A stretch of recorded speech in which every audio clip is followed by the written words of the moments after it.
the Talent Experience podcast featuring authentic conversations on the future of work. Empowering you to better understand and deliver a best-in-class, future-proofed career experience. For more insightful conversations, visit talentexperiencepodcast.com. We hope you enjoy this episode. Hello, I'm John Hollon, and welcome to the Talent Experience podcast. Today's guest is Lance Haun. Lance lives life at the intersection of people, work, and technology. He's currently Vice President of Market Insights for the Starr Conspiracy and a contributor for Reworked and ERE.net. He focuses his work on researching and writing about work technology and its practical implications for organizations and people. Lance is a former editor for ERE Media, broadly covering the world of human resources, recruiting, and sourcing. He's been featured as a work expert in the Harvard Business Review, the Wall Street Journal, Fortune, on MSNBC, in Fast Company, and other HR and business publications. I would be remiss in not saying that I've known Lance for a number of years, and we go back to when he worked with me at ERE Media when we were launching TLNT.com, which was a very incredible time, and we had a lot of fun then. So Lance, thanks for joining us. How are you? John, I'm good. It's great to be back and great to see you again. It is. And I'll get right back into things here. I was reading something, and I know you do a newsletter for the Starr Conspiracy every week, which is kind of a wrap up on things in the world of HR and talent management, which it's turned into like a must read for me. And you were writing recently about going to the ERA recruiting conference in Atlanta. Yeah. And one of the things that you said, if I can quote, you said, if you get out of the tech sector, you see that organizations are more worried about not getting enough talent. Many industries are really concerned about their next hire more than their next layoff. This makes me wonder, why are we still hearing so much about recruiting and not so much about retention? Because the more employees you can hold on to, the fewer you need to recruit. This is something I have been thinking a lot too. I don't understand, even now, where finding people is so hard, why retention doesn't seem to get the love it should get. And recruiting still seems to be the only way a lot of companies think they can help their staffing problems. What's your take on that? Yeah, well, on the macro side of things, I mean, I think tech gets a lot of attention, and I know you've been around the block a few times. I have too, John. I mean, we've seen sort of tech go up and down. It gets a lot of word count in major publications, and that's how it goes. But you look across sectors, there's lots of sectors that are hiring, that are desperate for talent. And you talk to them, and it seems like going to, I think the primary point of your question is like, why recruiting and why not retention? Because recruiting somebody's job. Retention is like everybody's job. It's hard to assign a budget number to it. It's hard to kind of put a finger or a number on that. It's much easier, for organizations that are that are more accustomed to easy levers of, push this button and it'll do this thing sort of thing. Retention doesn't work like that. So we're looking at employee experience is sort of the primary driver of that. And employee experience is really complicated because you're really talking about what we define employee experience as the perception of the quality of all the experiences we collect at work. And so when you put it that broadly, when you take a holistic view of that, you say like, this is what's going to drive retention, yes or no, you start to say, oh, okay, I can see why organizations are not focused on this because it's complicated, because it's difficult. But even though it's complicated and difficult, we should be doing it. And it's the best way to give your recruiting teams an advantage because they have to recruit less people. And that's probably a good thing right now. Well, I connect retention and employee experience. And at Fuel 50, we really focus on employee experience because it's one of the things that our software really, really helps with. And so I know it's an important thing, but how do you define employee experience? Because everybody defines it a little bit differently. Yeah. So whenever we think about all the experiences we collect at work, that's an overwhelming amount of data. So, there's organizations that are doing pulse surveys, that are doing all kinds of things. There's some great organizations that are doing work along those lines, Qualtrics, Cultramp, those sorts of things. They're collecting a lot of experience data.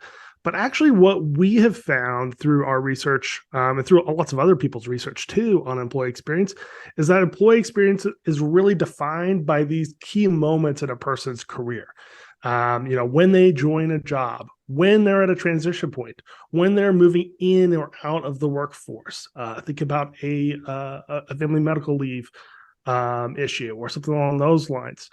There's these key moments that sort of stick out. And so you think about employee experience as our perception of that. So we're really focusing on the perception of that. And really, whenever we think about how we build perceptions and memories and thoughts about what we experience and all the data points our brains are taking in on a day-to-day basis, we're really focusing on, maybe a handful of key moments during that point of your career. And so when I think about, what Fuel 50 does with, career development and, thinking about career transitions or career promotions, those are key moments and defining moments in that. When you do it really well, they really just bring up sort of the tide of your employee experience. When you do it poorly, it pulls everything down. And so what we're always thinking about with employee experience is trying to pull up the bottom of those bad experiences and try to heighten the really tall, those big experiences that make a difference, that we know sort of stick in people's minds whenever they're thinking about their experience at work.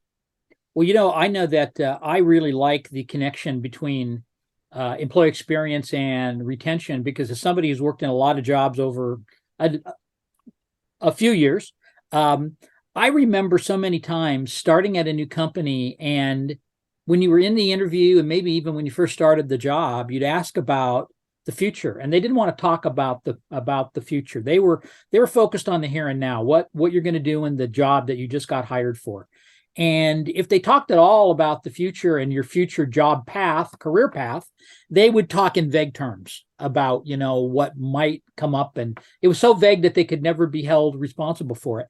And then what would invariably happen is down the road, a year, 2, 3, maybe more, you'd find that there was no career path. There were some people they had their eye on to move up, but you didn't know how you got on that path, or you didn't know how you got pegged like that. And you never knew how you could get to like the next step. And so what happens? People leave. People get to a point where they say, I've been here for 3 years. They don't, they're not giving me anything new. I'm doing the same old stuff, and now I leave.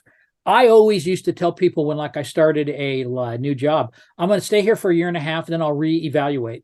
And what I found is that at a year and a half, if they hadn't started talking to you about future path, it just didn't happen. So it's great that people are talking about it more now, but is the talk actually going into action? Is it actually helping retention? And do you see that growing over the next few years as companies come more head to head with the fact that recruiting isn't going to get them out of all of their employee problems?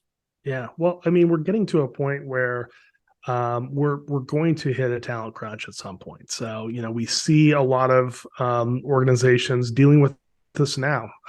You see this in really critical industries like the oil and gas industry, where you're seeing thousands of people retire every single year, people with a lot of experience.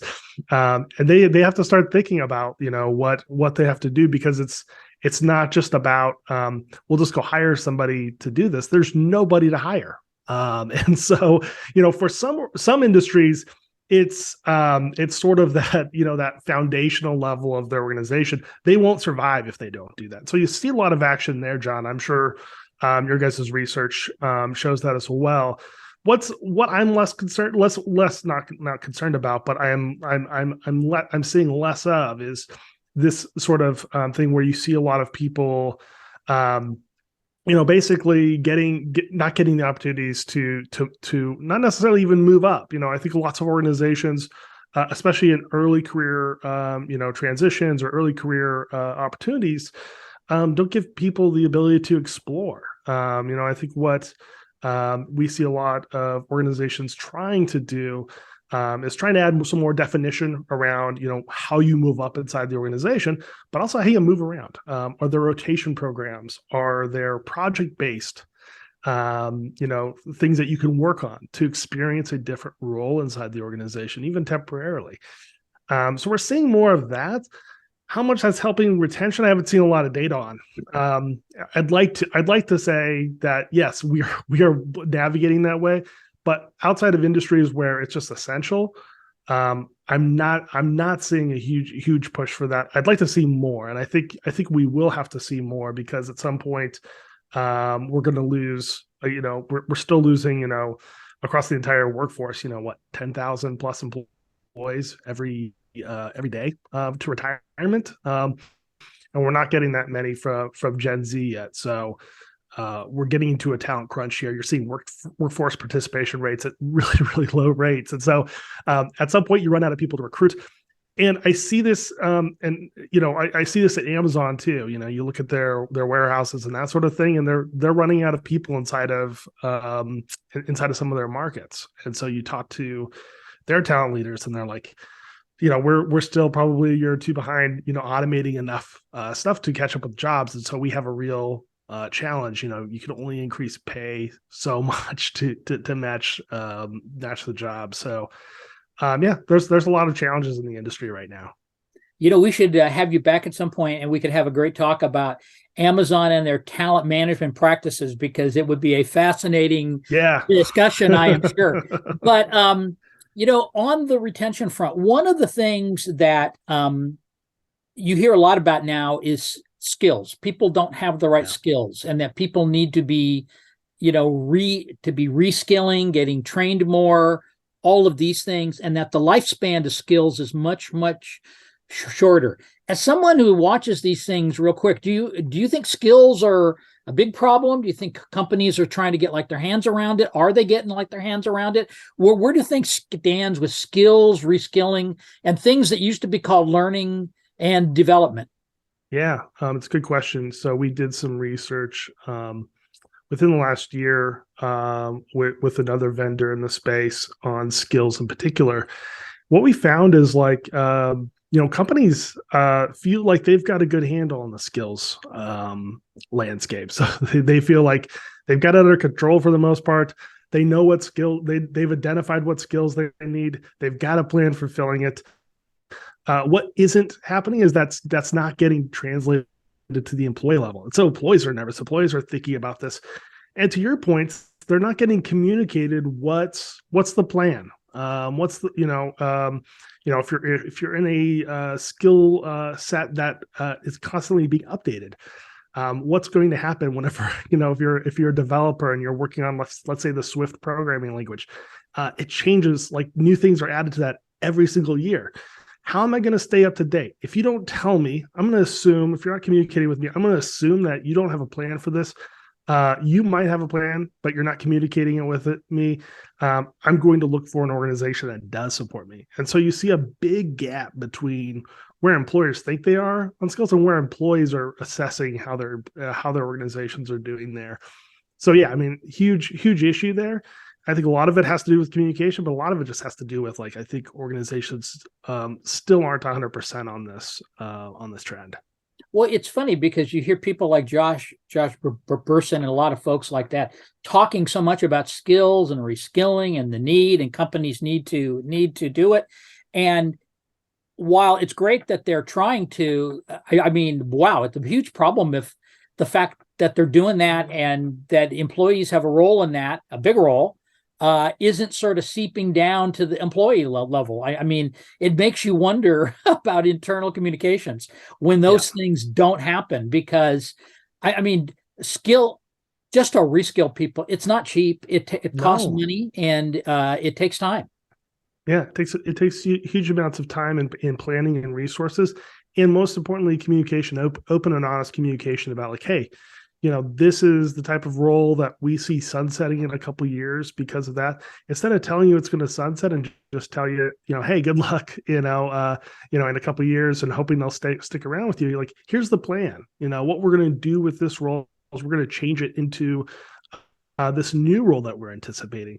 And doing that requires a certain level of confidence and a certain level of a clear crystal ball for their business, which just, I think, a lot of organizations just don't have. And so it's great to be excited about reskilling. It's great to go to a Josh Person presentation and listen to him talk about this stuff and say, yes, we need to do that. It's another thing to put it into action and communicate with your employees. And that's where I think a lot of organizations are dropping the ball. Truer words were never spoken, Lance. Hey, you watch a lot of this stuff, and I know that you write about it a lot, and you go to conferences and you watch it and you do a lot of it. Have you bumped into anything recently in terms of talent management that has been surprising, that you didn't expect it, or that it jumped on out at you and you kind of said, wow, I hadn't heard of this, but this is a really interesting change or topic that folks are talking on? Yeah. I think we had a speaker at ERE. I say we, I was part of the I was there, and I saw a speaker at ERE talking about they were talking about their testing solution, kind of coming out of COVID, and realizing they had to sort of staff up in spite of work from home stuff. They needed people to come to the office. They needed people to come to medical facilities and do work. They needed people to produce, chips and technology, ventilators for organizations to keep people alive. Very important work.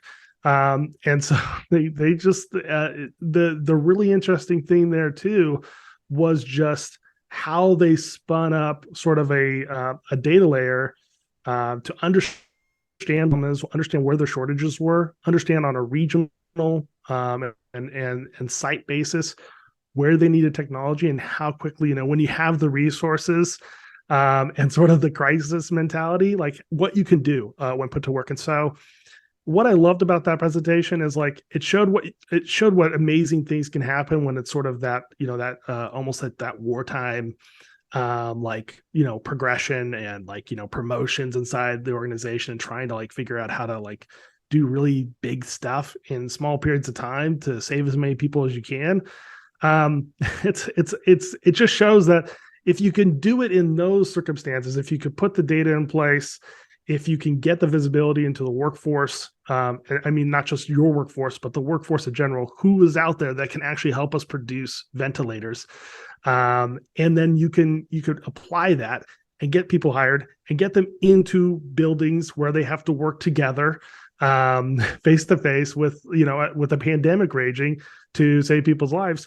Then what can we do when we've got maybe a little bit more time, a little bit less pressure, but the same level of issues and challenges we have on the talent space? And so if it's possible at that sort of crisis level, it's definitely possible when we've got the resources and time to put those strategies to work. And so that was one just incredible story that I heard that I loved. Being able to talk to the speaker afterwards and just, understand a little bit about what they did and sort of, how they pulled it all together. They just said a lot of long days and nights to try to figure it out. It seems like this is within reach of so many organizations now. Well, it's funny because it's a great point that, when you have sort of a military battlefield approach, we got to really pull everybody together and get it done. You can get lots done. And I'm struck by the recent hurricane that hit Florida, that hit right. the Gulf Coast.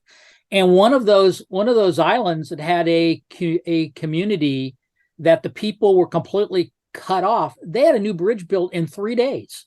That's and right. You say 3 days, my goodness. Well, that's because they had that focused approach, and it's a great point. I would love to talk to you more, but I think we are kind of getting to our end here. So we need to have you back sometime. I'd love to talk about Amazon's talent Always. stuff. Always. Love those guys. They are worth several podcasts. That's right. So anyway, thanks again, Lance. You have been great. And thanks again, John. We will do it again, I'm sure. So, for the Talent Experience podcast of Fuel 50, this is John Hollon. Thanks for listening. Thanks for listening to this episode of the Talent Experience podcast. For more talent experience and future of work conversations, visit talentexperiencepodcast.com. Follow us on Twitter at TalentXPodcast. Or join the conversation with hashtag Talent Experience Podcast on Facebook, Instagram, LinkedIn, or Twitter. The Talent Experience podcast was brought to you by the fabulous Fuelies at Fuel 50.